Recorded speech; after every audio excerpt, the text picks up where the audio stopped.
Incisional ஹெர்னியான்னு சொல்லுவாங்க இங்கிலீஷில். Delivery முடித்த தாய்மார்களுக்கு சில பேருக்கு அந்த மாதிரி தையல் விட்டு போகும். அதில் குடல் இறக்கம் ஏற்பட வாய்ப்பு உண்டு. அவ்வாறு இருப்பவர்களுக்கு மிக அரிதாக லாப்ரோஸ்கோபிக் அறுவை சிகிச்சை முறையில் முழுவதுமாக குணமாற்ற முடியும். உணவு குழாயில் தசை கோளாறு ஏதாவது ஏற்படுவின் நம்ம உணவு விழுங்குவதிலோ இல்லை தண்ணீர் முழுங்குவதிலோ கஷ்டம் ஏற்படலாம். அவ்வாறு இருப்பவர்களுக்கு உணவு குழாயினை விரிவுபடுத்த சில அறுவை சிகிச்சைகள் செய்ய வேண்டியிருக்கும். அது இங்கிலீஷில் அக்லேசியா கார்டியா அப்படின்ற சொல்லுவாங்க. லாப்ரோஸ்கோபி முறை கேன்சர் ஆப்ரேஷனுக்கும் ஆரம்ப கட்டத்தில் இருக்கிற குடல் புற்றுநோய்களுக்கு லாப்ரோஸ்கோபி முறையமாக ஆப்ரேஷன் செய்து சரி செய்து விடலாம்.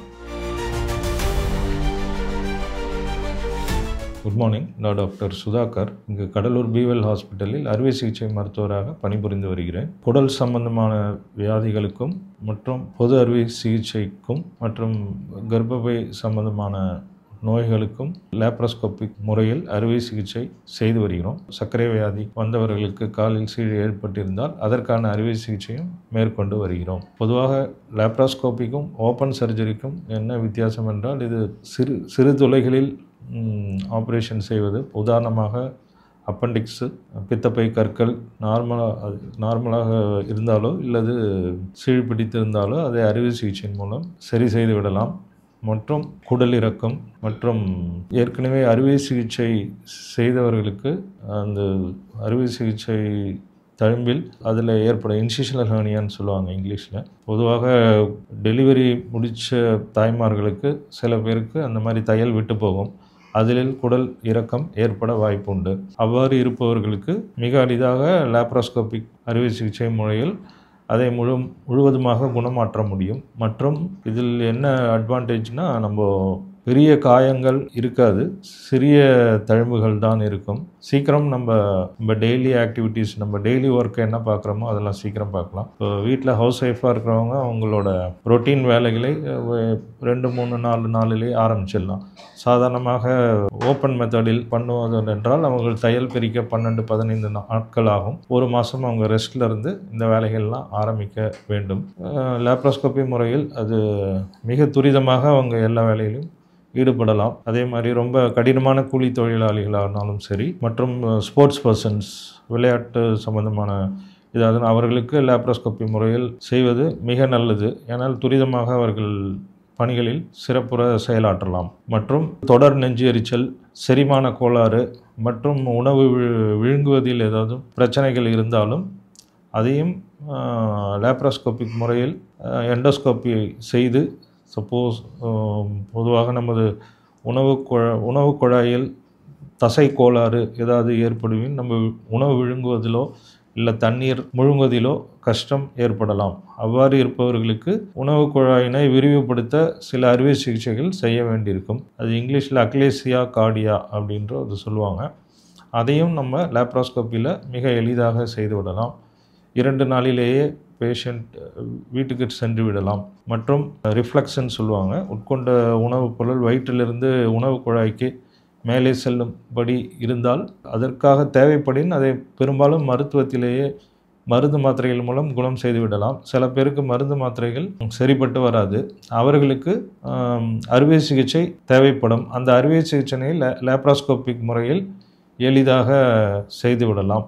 அவ்வாறு செய்து அடுத்த 2 நாட்களிலேயே அவர்கள் வீட்டுக்கு திரும்பலாம். இந்த பிரச்சனைகள் குறைய நிறைய வாய்ப்பு உள்ளது. இது ஃபண்டோப்ளைகேஷன் என்று கூறுவார்கள். இதை நம்ம லாப்ரோஸ்கோபிக் முறையில் மிக எளிதாக செய்து விடலாம். ஆல் டைப்ஸ் ஆஃப் ஹெர்னியா, பெரும்பாலும் எல்லா விதமான ஹெர்னியா தொந்தரவுகளையும் லாப்ரோஸ்கோபி முறையில் செய்வது மிக நல்லது.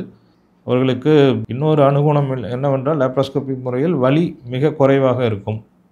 யாரோட சப்போர்ட்டும் தேவை இருக்காது. வீட்டில் பெரும்பாலும் 2-3 நாளே நீங்களே உங்கள் வேலையெல்லாம் பண்ண ஆரம்பிச்சிருவீங்க. முக்கியமான அனுகூலம் இது. மற்றும் கர்ப்பப்பை சம்பந்தமான தொந்தரவுகள் அனைத்தும் லாப்ரோஸ்கோபிக் முறையில் மிக எளிதாக செய்யப்படும். சப்போஸ் கர்ப்பப்பையில் கட்டி இருந்தாலோ அதை கர்ப்பப்பையோடு சேர்த்து எடுப்பதோ இல்லை அந்த கர்ப்பப்பையில் உள்ள கட்டியினை மட்டும் அகற்றுவதோ அதை லாப்ரோஸ்கோபிக் முறையில் மிக எளிதாக செய்யலாம். மற்றும் கர்ப்பப்பையை விட்டு அந்த சினை முட்டை பகுதியில் கரு ஏற்படின் அது உயிருக்கு ஆபத்தாக ஏற்படும் மகளிருக்கு. அதையும் நமது லேப்ராஸ்கோபிக் முறையில் மிக எளிதாக செய்து அடுத்த நாளே அவர்கள் வீட்டுக்கு சென்று விடலாம். மற்றும் சினைப்பை கட்டிகள் அகற்றுதல் அனைத்தையும் அதில் பண்ண முடியும்.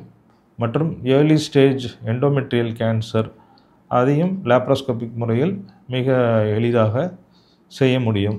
மற்றும் லேப்ராஸ்கோபிக் அறுவை சிகிச்சை என்பது அனைத்து நோயாளிகளுக்கும் செய்யக்கூடிய ஒன்று. இப்போது இருதய நோயாளியாக இருந்தாலும் ஆரம்ப கட்டத்தில் இருப்பவர்களுக்கு மாத்திரை உட்கொண்டு இருதயம் நல்ல நிலையில் இருப்பவர்களுக்கும், நீரிழிவு நோய் இருப்பவர்களுக்கும், மற்றும் ஆட்டோ இம்யூன் டிசார்டர்ஸ் அதாவது கீழ்வாதம் முடக்குவாதம் இருந்து நல்ல மருந்து உட்கொள்பவர் அனைவர்களுக்கும், சர்க்கரை வியாதிக்காரர்களுக்கும் அனைவருக்கும் லேப்ராஸ்கோபி முறையில் அறுவை சிகிச்சை பெரும்பாலான அறுவை சிகிச்சைகள் செய்ய முடியும். அவர்களுக்கு இந்த முறையில் செய்வது என்பது மிகுந்த பயனை அளிக்கும். ஏன்னா இவங்களுக்கு இந்த மாதிரி தொந்தரவுங்களுக்கு காயம் மாறுவது என்பது சிறிது வேறுபடும். கொஞ்சம் நார்மல் பேஷண்ட்ஸ்க்கு சீக்கிரம் மாறும், இவங்களுக்கு கொஞ்சம் டிலேடாக ஆற வாய்ப்பு இருக்கும். அந்த பிரச்சனைகளை லேப்ராஸ்கோபிக் அறுவை சிகிச்சையில் நம்ம அது சரி செய்து விடலாம். ஏன்னா லேப்ராஸ்கோப்பின்னா சிறு சிறு தழும்பு தான் இருக்கும், சின்ன ஓட்டைகளில் பண்ணுவது. அதனால் இவர்களுக்கு அந்த காயம் மாறும் பிரச்சனை எதுவும் இருக்காது. இவர்களுக்கு இந்த முறையில் செய்வது மகத்தான நன்மைகளை ஏற்படுத்தக்கூடும். லேப்ராஸ்கோபிக் அறுவை சிகிச்சையில் நமது நவீன கருவிகளை யூஸ் பண்ணுறோம். யூஸ்வலாக வெசல் சீலர்னுவாங்க. வெசல் சீலர்னால் எதுவும் நம்ம சாதாரண ஓப்பன் ஆப்ரேஷனில் அந்த உறுப்புகள் இல்லை கர்ப்பப்பை அகற்றும் போதோ இல்லை ஒரு உறுப்பையில் அகற்றும் போதோ அதுக்கான இரத்த நாளங்கள்லாம் வரும். அதெல்லாம் நம்ம டைப் பண்ணுவோம். ஒரு சில்கோ இல்லை சூச்சர் மெட்டீரியல் வச்சு டைப் பண்ணுவோம். அதெல்லாம் லேப்ராஸ்கோபிக் முறையில் பெரும்பாலும் தேவைப்படாது. அதுக்கான கருவிகள் ஹார்மோனிக் ஸ்கேல்பல் மற்றும் வெசல் சீலர் அந்த மாதிரி கருவிகள் இருப்பதனால் தையல் இல்லாமலே அறுவை சிகிச்சை நிகழப்படும். உள் தையல்கள் பெரும்பாலும் இல்லாததுனால் வலி பெரும்பாலும் பேஷண்ட்ஸ்க்கு இருக்காது. லேப்ராஸ்கோபி முறை கேன்சர் ஆப்ரேஷனுக்கும் ஆரம்ப கட்டத்தில் இருக்கிற குடல் புற்றுநோய்களுக்கு லேப்ராஸ்கோபி முறையமாக ஆப்ரேஷன் செய்து சரி செய்து விடலாம். அவர்களுக்கு அந்த மாதிரி பேஷண்ட்ஸ்களுக்கு இது மிகுந்த நன்மை தரும். அதாவது கோலோரெக்டல் கேன்சர்ஸ் ஆரம்ப நிலையில் இருப்பவர்களுக்கு லேப்ராஸ்கோபிக் முறையில் நல்ல ட்ரீட்மெண்ட்டை நாம் கொடுக்க முடியும். மற்றும் மலக்குடல் இறக்கம் என்பது மிக அரிதான வியாதி. அது மலம் செல்லும்போது பெருங்குடல் கீழே இறங்கிவிடும். அவர்களுக்கும் லேப்ராஸ்கோபிக் முறையில் அது தீர்வு காண முடியும். மற்றும் இங்கே பீவெல் ஹாஸ்பிட்டலில் கிட்னி சம்பந்தமான நோய்களுக்கும் லேப்ராஸ்கோபிக் சிறுநீரக புற்றுநோயோ இல்லை சிறுநீரகம் அழுகி இருந்தாலோ அதற்கான அறுவை சிகிச்சைகளும் லேப்ராஸ்கோபிக் முறையில் நல்ல சிறுநீரக நிபுணர் யூராலஜிஸ்டுகளால் மேற்கொள்ளப்படுகிறது. மேற்சொன்ன லேப்ராஸ்கோபிக் அறுவை சிகிச்சை முறைகள் இங்கு கடலூர் பீவெல் ஹாஸ்பிட்டலில் அறிமுகப்படுத்தப்பட்டிருக்கிறது.